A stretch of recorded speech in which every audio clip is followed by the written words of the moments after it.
अभी हम आए हुए हैं the blue whales international school में और सबसे पहला आपका प्राइम न्यूज हिंदी में स्वागत है भैया। बहुत बहुत धन्यवाद, आप लोग आए।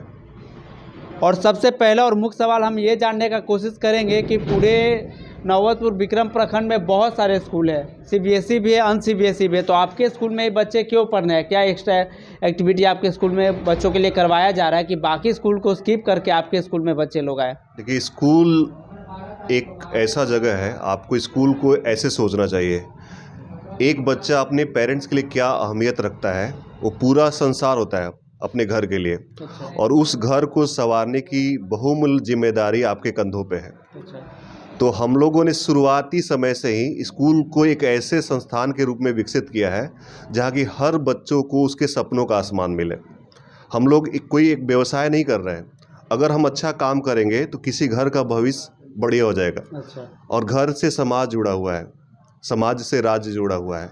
तो हमारे ऊपर एक बहुमूल्य जिम्मेदारी है कि एक बच्चे को संवार कर उसे एक ऐसा बेहतर भविष्य दिया जा सके जो आज का कॉम्पिटिटिव युग है वो उस इंटरनेशनल पैमाने पे अपने आप को खरा उतार सके और हर स्तर से वो अपने आप को बढ़िया कर सके। तो शुरुआती समय से हम लोगों ने दो चीज़ों पे बहुत ध्यान दिया है। पहला, क्वालिटी एजुकेशन। अच्छा। और दूसरा कि ये जो हमारा एफर्ट है वो कंटिन्यूअस रहे, अच्छा। निरंतर चलता रहे, कोई बिना कोई रुकावट के हम निरंतर अच्छे दिशा में काम करते रहे। तो डिसिप्लिन के साथ साथ डायरेक्शन भी है हमारे पास क्वालिटी एजुकेशन के साथ साथ एक बढ़िया एक्सपोजर भी है। तो पढ़ाई के लिए जितनी भी ज़रूरी चीज़ें हैं वो सब कुछ हम लोगों ने समाहित किया है और कोशिश करते हैं कि हमारा बच्चा एक को ऐसा एजुकेशन मिले जो कि इंटरनेशनल लेवल का हो और हर जगह वो अपने आप को लो फील ना करे, हर जगह वो अपने आप को अच्छा फील करे और उसे लगे कि हाँ, दुनिया में वो सब कुछ अचीव कर सकता है जो आज तक कहीं भी किसी भी देश में कोई इंसान अचीव कर चुका है या भविष्य में उसके पास संभावना है कि वो काम वो अचीव कर सकता है। तो हमारे यहाँ के बच्चे, बिहार के ग्रामीण इलाके के बच्चे सीमित संसाधन में भी वो सब कुछ करें, ऐसी काबिलियत उन तक पहुँचाने के लिए हम लोगों ने इस स्कूल की स्थापना करी है। दूसरा सवाल हमारा ये है कि बहुत सारे स्कूल में क्या होता है कि जो फ़ोन या मीडियम स्टूडेंट होते हैं वो क्लास 6 से 7 चल जाते हैं, 7 से 9, 9 से 10 चले जाते हैं, पर उनके पे ऊपर कोई ध्यान नहीं दिया जाता है। वो मीडियम के मीडियम ही रह जाते हैं, गांव के भाषा में बोला जाए तो फ़ोन ही रह जाता है। तो आपके स्कूल में उन बच्चों के साथ ऐसा क्या किया जाता है अगर 6 में वो फ़ोन दें तो 7, 8 जाते जाते वो भी इंटेलिजेंट स्टूडेंट बन जाए या 10th ऐसे ही पास कर जाएंगे? हर बच्चा अपने आप में यूनिक होता है और अगर वो एकेडमिक रूप से कमज़ोर है तो हो सकता है स्पोर्ट्स में अच्छा करेगा। अच्छा। या बाकी सारे सेक्टर में उसका कुछ न कुछ क्वालिटी है। अच्छा। हमारे यहाँ देखने के लिए मिलता है कि जो बच्चा एकेडमिक्स में बहुत अच्छा नहीं कर रहा, वो म्यूजिक में अच्छा कर रहा है। अच्छा। उसका किसी खास सब्जेक्ट में अगर वीकनेस है तो बाकी सब्जेक्ट में अच्छा वो कर रहा है। तो अच्छा। पहला तो हम क्या करते हैं, हर एक बच्चे का डेटा मेंटेन करते हैं। तो अच्छा। हमारा जो एग्ज़ाम होता है तो उस एग्ज़ाम का रिकॉर्ड होता है, उसका अटेंडेंस का रिकॉर्ड होता है और हम 1 to 1 गाइड करते हैं। हमारे यहाँ जो ऑन द होल क्लास को नहीं देखा जाता है। हम अगर लेटेस्ट सपोज हमारे स्कूल में इतने बच्चे हैं तो हमारे लिए इतने बच्चे नहीं है, हम हर बच्चा को उसके नज़रिए से देखते हैं। अगर किसी बच्चा का लेटेस्ट सपोज मैथ्स में वीकनेस है तो उसके लिए उनके पेरेंट्स से बात किया जाता है, टीचर को, मैथ्स के टीचर को बताया जाता है कि इस पे आपको ज़्यादा ध्यान देना है। उस बच्चों को हम खुद बुला के अपने ऑफिस में समझते हैं क्या प्रॉब्लम हो रहा है, ताकि उस सब्जेक्ट से उसकी दोस्ती कराई जा सके। देखिए, कोई भी सब्जेक्ट ना मुश्किल होता है ना आसान होता है, वो आपके ऊपर डिपेंड करता है आप उसको कैसे ले रहे हैं। जो बच्चा उस सब्जेक्ट में अच्छा कर रहा होता है उसको मज़ा आता है और उसी सब्जेक्ट किसी बच्चा के लिए सिरदर्द बन जाता है क्योंकि उसका वास्ता उसके साथ नहीं होता है। तो हमारा काम है उस सब्जेक्ट से उस बच्चे की दोस्ती करा देना। अगर कोई बच्चा इंग्लिश में वीक है तो इंग्लिश के टीचर को सबसे ज़्यादा फोकस करने के लिए उस पर बोला जाता है। और हर बार ऐसा नहीं कि हमने 2 दिन बोल दिया छोड़ दिया, हर एक एग्ज़ाम उसका ट्रैक करते हैं, कैसा कर रहा है, परफॉर्म कर पा रहा है नहीं कर पा रहा है। उसके पेरेंट्स से बात करते हैं, यहाँ तक कि उसके ट्यूटर से भी बात करते हैं। आप एग्ज़ाम बेसिस करें तो एग्ज़ाम में तो कुछ कुछ बच्चे लोग चोरी करके भी पास हो जाते हैं, टीचर को नहीं पता चल पाता है, टीचर को लगता है कि मैंने तो गाड़ी टाइट किया, पर बच्चे चोरी करके भी अच्छे नंबर ला लेंगे। नहीं, तो फिर देखिए, स्कूल में सबसे बड़ा चीज़ है डिसिप्लिन। अभी जैसे आप कैंपस में बैठे, आप आए, पिछले 10-15 मिनट से बैठे हुए हैं, हमारे यहाँ इतने सारे बच्चे हैं, आपको इतना सा आवाज़ नहीं मिल रहा होगा। बिल्कुल। तो ये बताने का ऐसा नहीं है कि आपके आने से हो गया, ये हमेशा निरंतर रहता है। यहाँ जो अभिभावक आते हैं वो भी उस बात को नोटिस करते हैं। आप किसी भी समय आइए, आपको लगेगा कि आप एक शांतमय माहौल में बैठे हुए हैं। तो हमारे यहाँ जो एग्ज़ाम्स होते हैं वो काफ़ी स्ट्रिक्ट एग्ज़ाम होता है और हमारे यहाँ वो सीटिंग पैटर्न होता है। जैसे एक बेंच पे जो 2 या 3 बच्चा बैठेगा वो तीनों अलग अलग क्लास का रहेगा और गार्डिंग काफ़ी टाइट होता है, तो चीटिंग का कॉन्सेप्ट यहाँ नहीं है। काफ़ी टाइट एग्ज़ाम होता है और चीटिंग कर और हम लोग सबसे जो बढ़िया काम करते हैं, हर एक एग्ज़ाम का कॉपी जो आंसर शीट होता है वो पेरेंट्स को देते हैं, हर एग्ज़ाम का, सिर्फ फाइनल एग्ज़ाम का नहीं। हर एक एग्ज़ाम का आंसर शीट अपने पेरेंट्स को देते हैं ताकि वो अपने बच्चे का राइटिंग मैच कर सके और सब कुछ देख सके। तो एग्ज़ाम सिर्फ एग्ज़ाम से नहीं, ओरल एग्ज़ाम होता है, यूनिट एग्ज़ाम होता है, रिटन एग्ज़ाम होता है और साथ ही साथ आपको बताया गया यहाँ पे हर बच्चा को असेंबली में भी जाना है। थॉट्स बोलने के लिए, स्पीच देने के लिए, जीके क्वेश्चन पूछने के लिए हमारे यहाँ रोल नंबर वाला सिस्टम है।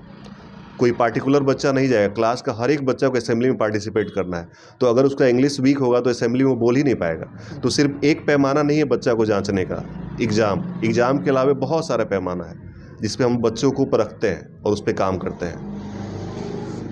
और एडमिशन सीजन भी आने वाला है, तो आपके स्कूल का फ़ीस स्ट्रक्चर क्या होने वाला है, या एडमिशन चार्ज फ्री रहने वाला है या उसका कोई फ़ी रहता है? हाँ, जो न्यू सेशन है 2025-26 उसके लिए एडमिशन हम लोग के यहाँ स्टार्ट हो गया है और अभी इस साल हमारे यहाँ कोई एडमिशन चार्ज नहीं लग रहा है। फ्री ऑफ कॉस्ट आप अपने बच्चों का एडमिशन करा सकते हैं।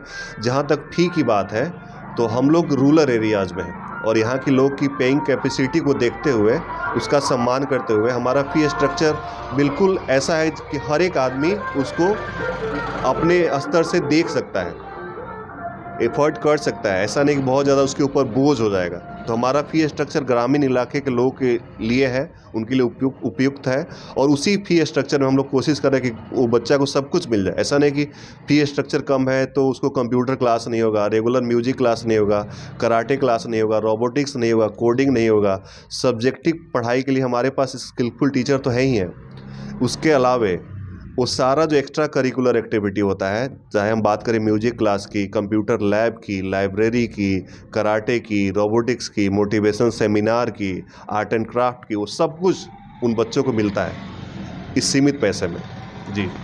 आपके स्कूल में कहाँ-कहाँ से बच्चे लोग आते हैं यहाँ पे पढ़ने? इसके लिए तो हम लोग इस इलाके के लोगों के काफ़ी शुक्रगुजार हैं कि पिछले 6 साल से हम लोग काम कर रहे हैं और लोगों ने हम लोग की मेहनत को पहचाना और फिलहाल 53 गांव से बच्चे हमारे यहाँ आते हैं। आप इधर चले जाइए, पालीगंज तक बच्चे आते हैं और इधर आपका मतलब ये जो हमारा 8 किलोमीटर का टोटल रेडियस है, तो 8 किलोमीटर के रेडियस में कुल 53 गांव पड़ते हैं। हर गांव से बच्चे आते हैं। उधर आप चले जाइए तो सैदाबाद तक के बच्चे आते हैं, इधर दीना बीघा तक बच्चे आते हैं, गोड़खरी हो गया आपका, हरपुरा हो गया, गोपालपुर हो गया, इधर नौबतपुर में करंजा वगैरह तक के बच्चे आते हैं। तो वहाँ से बच्चे यहाँ आ रहे हैं। जी। मैंने ये भी सुना है कि आपका 2 किताब भी पब्लिश हुआ है, तो उस किताब का नाम बताइए? मेरे द्वारा ये 2 बुक लिखी गई है। एक का नाम है, जो सबसे पहला मेरा बुक था, मैड्रिगल्स ऑफ साइंस, और ये तो इसमें 2015 किसके में आया बारे में था। बताया गया है? और ये न्यूटन इन जो 2018 में आया था। इसमें था कि स्कूली बच्चों के बीच में साइंस को कैसे पॉपुलराइज करना है। अच्छा। जैसे आप देखेंगे कि साइंस की जो पढ़ाई है वो सिर्फ आप थियोरेटिकल नहीं पढ़ा सकते हैं, उसके लिए प्रैक्टिकल भी कराना पड़ेगा। और प्रैक्टिकल क्या है, वर्षों से हर एक स्कूल में वही सेम प्रैक्टिकल में सेम केमिकल, सेम कॉन्सेप्ट को अपनाया जा रहा है, तो बच्चों के लिए समय के साथ वो बोरिंग हो गया है। तो इसमें बहुत सारा नए एक्सपेरिमेंट है जिससे बच्चा को जो पढ़ने में कमज़ोर भी है उस तक भी साइंस को कैसे पहुंचा देना है, आम भाषा में इसमें बात किया गया है। और साइंस के उन बहुत सारे मज़ेदार प्रयोगों को दिखाया गया है जिससे बच्चा कनेक्ट होता है। जी। आपका कोई फ़ोन नंबर या ईमेल आईडी, जो अगर कोई भी वीडियो देख रहा हो, अगर आपके स्कूल में एडमिशन लेना चाहता है, जो न्यू सेशन स्टार्ट होने वाला है, तो प्लीज़ बताने का कष्ट करें। हम लोग का बोर्ड आगे लगा हुआ है, तो उस पे 2-3 नंबर है, उसको आप दिखा देंगे बिल्कुल। तो वहाँ से लोगों को इन्फॉर्मेशन मिल जाएगा। बाकी अभी हम लोग के पास जैसा आपको बताया कि बगल में हम लोग अपना नया बिल्डिंग कंस्ट्रक्शन कर रहे हैं। अच्छा। तो अगले साल, मतलब इसी साल 2025 जो आने वाला है, अच्छा। तो उस साल तक वो कंप्लीट हो जाएगा। वो शायद 4-5 महीना पूरा लगेगा। तो वहाँ पे हमारा बढ़िया इंफ्रास्ट्रक्चर हो जाएगा। कुल हम लोग वहाँ पे 2 एकड़ में अपना नया प्रोजेक्ट स्टार्ट कर रहे हैं, तो उससे बढ़िया इंफ्रास्ट्रक्चर होगा, बहुत बढ़िया प्लेग्राउंड होगा, बच्चों के लिए स्विमिंग पूल की सुविधा होगी, हर तरह का लैब होगा, म्यूजिक लैब हो गया, आपका बायो का लैब हो गया, फिजिक्स का लैब हो गया, मैथ्स का लैब हो गया। एक सेकेंड यहाँ पे मैं रोकना चाहूँगा। स्विमिंग पूल एक नया कॉन्सेप्ट हमें लगा, क्योंकि बहुत सारे स्कूल में अभी तक हमने विजिट किया, स्विमिंग पूल तो मैंने नहीं देखा अभी तक। स्विमिंग पूल जैसे ये जो आप एक बहुत ही सैड पार्ट है बिहार का कि हम लोग फॉर्चुनेट है कि हमारे यहाँ हर एक कुछ किलोमीटर पर नदी है, लेकिन आप हर फेस्टिवल में सुनते होंगे छठ के टाइम में इतने लोग मर गए। हाँ कोई भी फेस्टिवल आया तो उसमें बहुत सारे बच्चे डूब जाते हैं। हाँ दूसरा, स्विमिंग जो है वो सबसे बेहतर एक्सरसाइज माना जाता है। तो अगर हम स्कूलों में इस तरह का सुविधा उपलब्ध कराएंगे तो हमारा हर बच्चा फिट होगा, और जब वो फिजिकली फिट होगा तभी वो एकेडमिकली फिट होगा। तो शारीरिक रूप से उसको स्वस्थ रखना है, तभी वो शैक्षणिक रूप से भी स्वस्थ रहेगा। तो स्विमिंग हमारे स्कूलों में नहीं होता है, लेकिन इसको करना चाहिए, क्योंकि हर बच्चा को पहला तो एक नया स्किल सीख लेगा।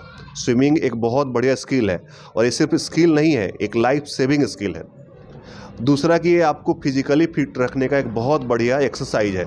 आप नहाते नहाते अपने आप को आपका एक्सरसाइज कंप्लीट हो गया, तो इसीलिए इसको हम लोगों ने ऐड किया है, और उसमें स्विमिंग पूल भी होगा ताकि बच्चों को एक्सरसाइज से जोड़ा जा सके।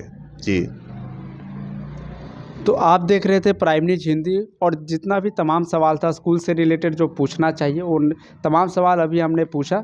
और अगर कुछ सवाल बच गया हो तो कमेंट में आप ज़रूर बताइएगा। नेक्स्ट टाइम जब इस स्कूल में हम विजिट करेंगे तो आपको उस सवाल का जवाब पूछ